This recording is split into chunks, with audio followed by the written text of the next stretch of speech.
Hi friends, good morning. This is Swapna. Welcome back to my channel smart Telugu house wife. ఈ రోజు Friday morning అండి. నేను lunch చేసేసి పిల్లలకి బాక్స్ పంపించేశాను. ఇప్పుడు బ్రేక్ఫాస్ట్ చేసుకున్నాం అనమాట.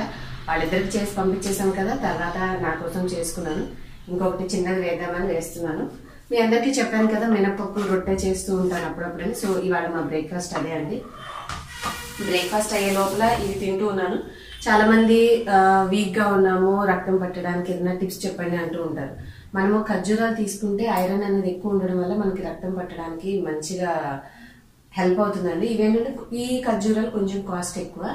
ఇవి అరౌండ్ 150 or 200 ఎంతో ఉంటాయి.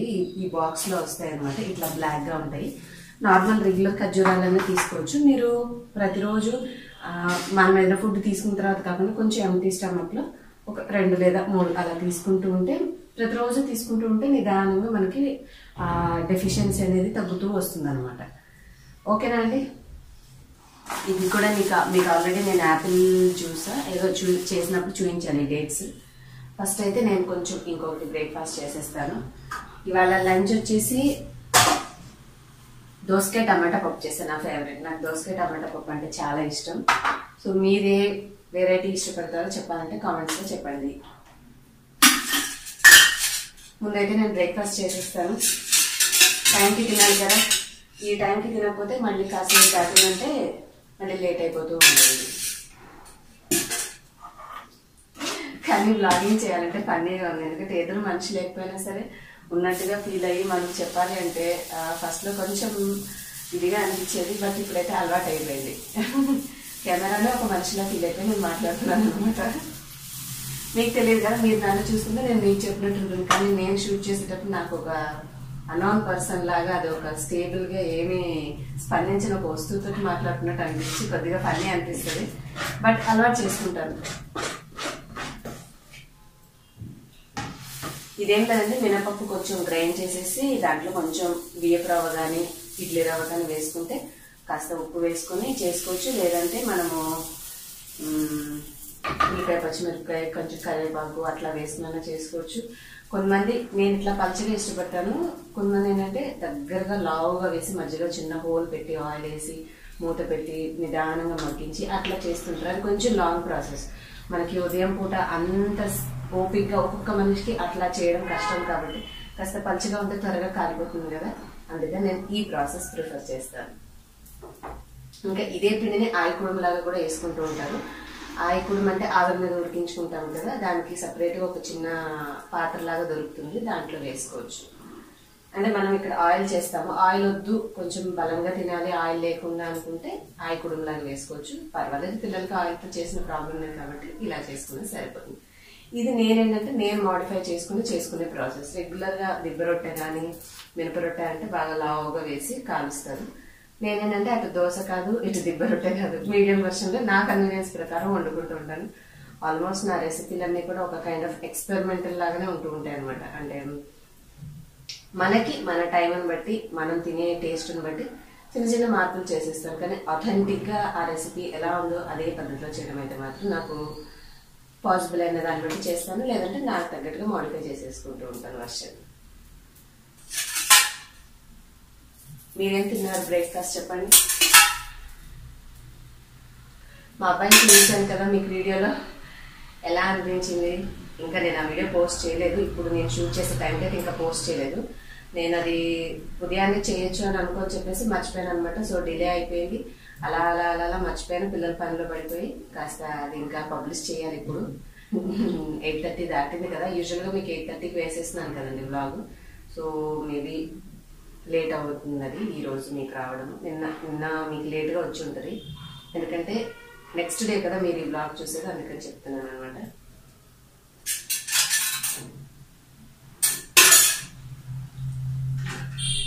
కొంచెం మూత పెట్టుకున్నామంటే త్వరగా కుక్ అవుతుంది. కాసేపు హై ఫ్లేమ్ లోంచి మీడియంలో పెట్టేస్తాను. ఇప్పుడు ఈ ఖర్జూర చూపిస్తే మళ్ళీ మీ బ్రాండ్ అడుగుతూ ఉంటారు కొంతమంది. దీని బ్రాండ్ వచ్చేసి ఇదిగోండి, ఒరిజినల్ అస్రా డేట్స్ అని చెప్పేసి ఉంది పేరు. ఒకవేళ మీకు ఇంట్రెస్ట్ ఉండి తీసుకోవాలనిపిస్తే ఇది బ్రాండ్ అస్రా, ASRA అని. ఇలా ఉంటాయి అన్నమాట. మనకి చాలా మెత్తగా సాఫ్ట్ గా ఉంటాయి. సీడ్ ఉంటాయి, సీడ్లెస్ కాదు, సీడ్ తీసేది. చాలా సాఫ్ట్గా ఉంటాయి. స్మూదీస్లో కానీ మిల్క్ షేక్స్లో కానీ మనం విడిగా తినాలన్నా కూడా టేస్ట్ చాలా బాగుంటాయి.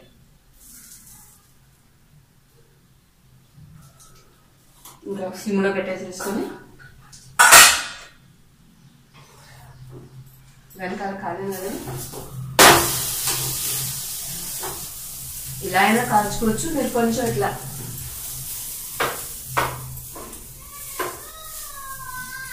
కటింగ్స్ అయినా పెట్టుకోవచ్చు. సో దట్ ఏంటంటే పిల్లలు అయిపోగానే గబగబా ముక్కలు తుంచే పని లేకుండా వేడి మీద మనకు అవే తునిగుంటాయి కాబట్టి ఫ్యాన్ కింద పెట్టుకుంటే తొందరగా చల్లారుతాయి వాళ్ళకి తినిపించడానికి.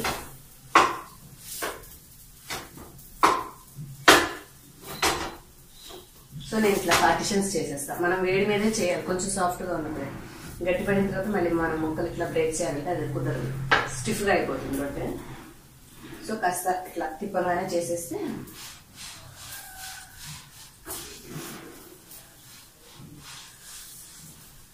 నాన్ స్టిక్ ప్యాన్ కాబట్టి కాస్త ఆయిల్ వద్దు తక్కువ అనుకునే వాళ్ళు ఇలా చేసుకోవచ్చు. పిల్లలకైతే కొంచెం మళ్ళీ నూనె కానీ నెయ్యి కానీ ఇట్లాగా మళ్ళీ రివర్స్ సైడ్ కూడా వేసేసి కాల్చుకున్నామంటే ఇంకా టేస్ట్ బాగుంటాయి. పెద్ద ప్యాన్ కదండి, ఆయిల్ చుట్టూరా వెళ్ళిపోతుంది. సో దాన్ని కొంచెం అడ్జస్ట్ చేస్తున్నాను.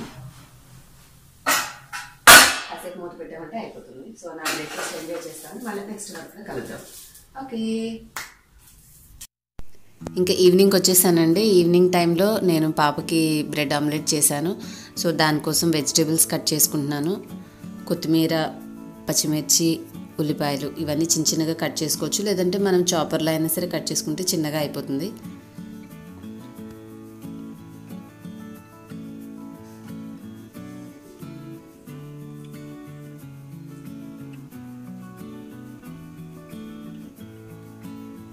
నేను వీట్ బ్రెడ్ తీసుకొచ్చానండి. మనము రెగ్యులర్ బ్రెడ్ కంటే కూడా కొంచెం వీట్ బ్రెడ్ ప్రిఫర్ చేస్తే బాగుంటుంది, బట్ మిల్క్ బ్రెడ్తో టేస్ట్ బాగుంటుంది.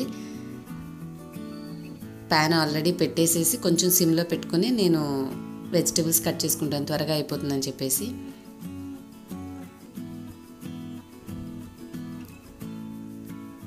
డీమార్ట్లో ఆయిల్ క్యాన్ ఒకటి ప్లాస్టిక్ది తెచ్చాను, కానీ బాగుందని చూడంగానే అది ఎందుకో యూస్ చేయాలనిపించట్లేదు. మళ్ళీ నా రెగ్యులర్ క్యాన్లోకి వచ్చేసాను. హ్యాండీగా కిచెన్లో ఏమైనా వంట చేసుకునేటప్పుడు అట్లా ఒక చిన్న గిన్నె, అది నేతికి సంబంధించిన గిన్నె అండి, నెయ్యి వేసుకునేది. సో దాంట్లో ఆయిల్ పోసేసి ఉంచుకుంటాను అనమాట. చపాతీకైనా దోశ అయినా ఇట్లా ఏమైనా చేసేటప్పుడు స్నాక్ ఐటమ్స్ అన్నీ అవి ఉల్లిపాయలు అవన్నీ ఒక బౌల్లోకి వేసేసుకొని ఒక 2 గుడ్లు గిలకొట్టేసాను. సో మనము 2 to 3 పీసెస్ చేసి ఇచ్చామంటే 2 టైమ్స్గా నేను 2 పీసెస్ సింగిల్గా చేస్తూ ఉంటాను. కావాలంటే అవి మనం ఈజీగా మధ్యలోకి బ్రేక్ చేసుకుంటే ఎన్ని తినగలమో అన్నీ తినేసేస్తే సరిపోతుంది. పైన ఉన్నది గట్టిగా ఉంటుంది కదా, అది తీసేసి ఇక ఫస్ట్ కొంచెం ఆయిల్ స్ప్రెడ్ చేసి ఈ 2 కాల్చుకుంటాను. కొంచెం మరీ సాఫ్ట్గా కాకుండా కాస్త బ్రెడ్ కాలాక వేసుకుంటే క్రిస్పీగా ఉంటుంది. మీరు కూడా ఇలాగే చేస్తారా అండి? బ్రెడ్ ఆమ్లెట్ అనేది ఒక్కొక్కళ్ళు ఒక్కొక్క వేరియేషన్లో చేస్తూ ఉంటారు. అందరూ ఏంటంటే ఎవరి కన్వీనియన్స్ని బట్టి వాళ్ళు టేస్ట్ని బట్టి చిన్న చిన్న మార్పులు చేసుకుంటూ ఉంటారు. సో మనకు ఒక పక్కన క్రిస్పీగా కాలింది కదా, నేను అప్పుడు ఈ ఆమ్లెట్ది కలిపింది పైన స్ప్రెడ్ చేస్తున్నాను.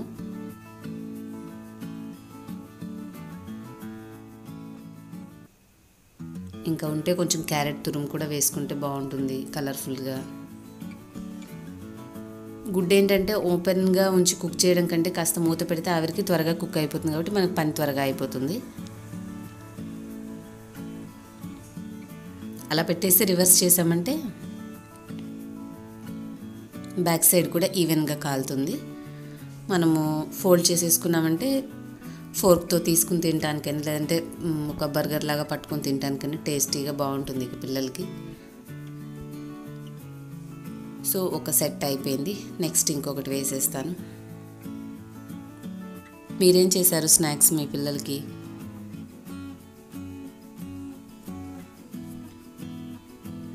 నేను నిన్న ఒక రెసిపీ వేసానండి.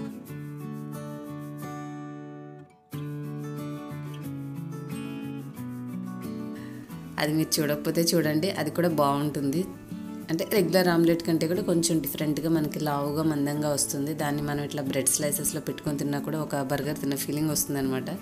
సో పాసిబుల్ అయితే మీకు వ్లాగ్స్లో నేను అప్పుడప్పుడు చేసే చిన్న చిన్న ప్రయోగాలు మీకు చూపిస్తూ ఉంటాను. సేమ్ సెకండ్ది కూడా చేసేస్తున్నాను. పాలు స్టవ్ మీద పెట్టేశాను, కొంచెం పాలు కూడా కలిపేసి పంపిస్తాను తనకి.